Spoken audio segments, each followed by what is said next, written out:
The dumbbell front raise, or the dumbbell anterior raise, is an exercise to try and isolate the front musculature of the shoulder. So we want to try and limit momentum when we're doing this movement. So there'll be a slight change in your body's position just from a balance perspective because there's a load here in front of you. And so as a result of that, your body won't be able to be as upright because otherwise you'd fall forwards.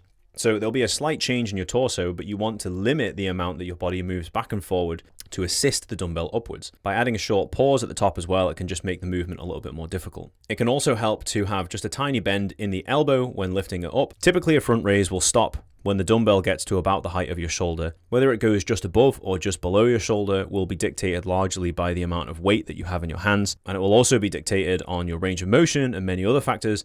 So just try either lifting slightly above your shoulder and slightly below your shoulder and see which gives you the best muscle contraction in the front of your shoulder here. For some people, this bit may come from a shoulder blade movement or a shrug of the shoulder, and as a result of that, takes pressure away from the shoulder musculature and puts it more towards your trap. For some people, when they lift it to below the shoulder here, that is enough height to get a really good shoulder contraction in the front. So play around with it, see which one works best for you, stick with that for somewhere between the 8 to 12 week period or a whole training cycle, and then after that time frame you can try a different version and see if it's the same or anything has changed.